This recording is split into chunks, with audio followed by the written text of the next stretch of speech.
Greetings everyone, and thanks for tuning in for this paranormal pit stop. Tonight, we'll be exploring a historic abode turned museum, which is located off of Whitehead Street out of Key West in Florida. That, notably, was the first restoration project in Key West, and that's still widely recognized as a gem amongst the restoration movement as a whole. Rumored to harbor all manner of spine-tingling supernatural activity across its bounds. Are you sure you're ready to brave the history and hauntings of the Audubon House and Tropical Gardens?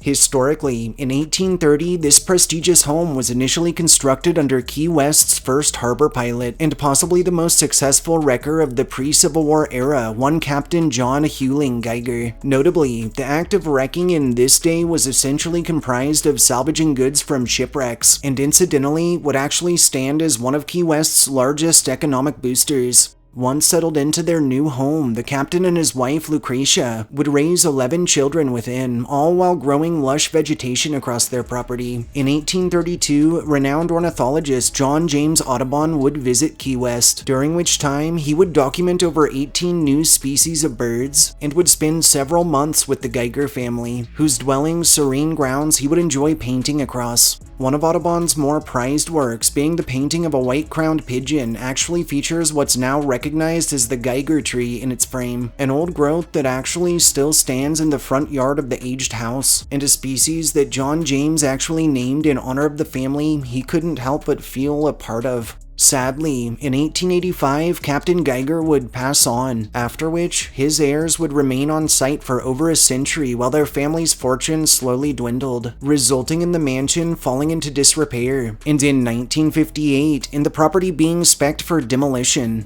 Fortunately, in the years following, Key West native Colonel Mitchell Wolfson and his wife Frances, who operated under the flag of their non-profit educational institution, the Mitchell-Wolfson Family Foundation, would make purchase of the aged estate, and in 1960 would open the expanse up to the public as a museum. Under the foundation, the property would be fully restored and would be covered in exquisite antiquities, lush new gardens, and 28 first edition Audubon works. The Audubon House and Tropical Gardens remain open into the present, boasting a range of iconic artworks, a comprehensive selection of J.J. Audubon's images, and more, all while offering full options in touring. Chillingly, since early into its existence, this aged estate has been surrounded in legends of ghostly activity and chilling paranormal phenomena that's believed to be linked to various owners, family members, and guests since past, and those braving its bounds have told of objects spied moving around on their own or even floating in midair, of extreme hot and cold spots detected in adverse weather, and of the feelings of being watched, of being followed, or even of being touched or brushed up against by a presence or presences unseen.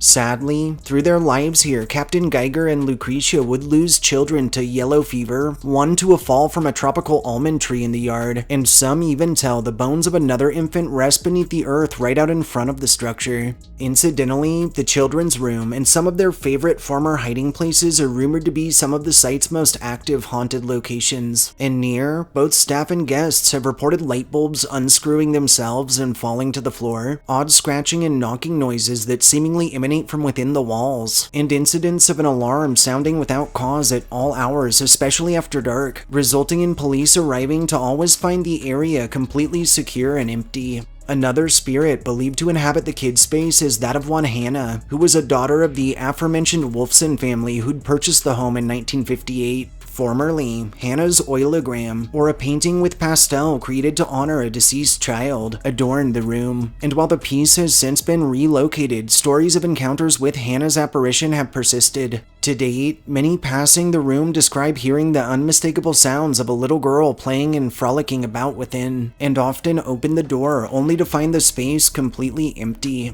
Oh, and if the aforementioned wasn't enough to keep you out of the children's room, to make matters even worse, this notable space also formerly contained one Mrs. Peck, a weathered old doll from England that was rumored to be possessed, cursed, or haunted. Disturbingly, pictures containing Mrs. Peck would always turn out wrong or twisted, and those who'd braved nearing her would report the figurine's eyes moving to follow them, or being overcome by an unnaturally strong feeling of distress that would only dissipate once they'd left the property. Sadly, after speaking with a very accommodating host earlier today on site at the Audubon house, we regret to inform you all that we've actually learned that Mrs. Peck is no longer on site, and while it's believed she was likely stolen, we're kind of wondering if the old battle axe maybe just got up and walked out all on her own in search of new youth to horrify.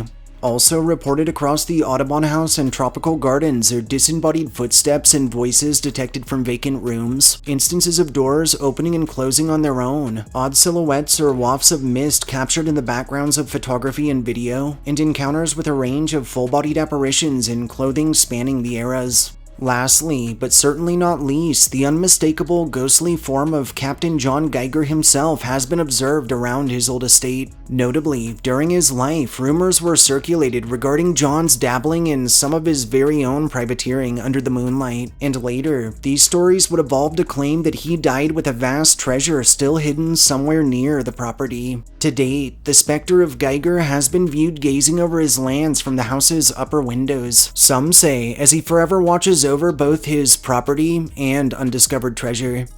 Thanks for tuning in for this Paranormal Pit Stop. If you enjoyed hearing our histories and ghost stories, subscribe to our channel, like this upload, and share us with anyone and everyone you feel could use a good scare. We'll catch you all next time.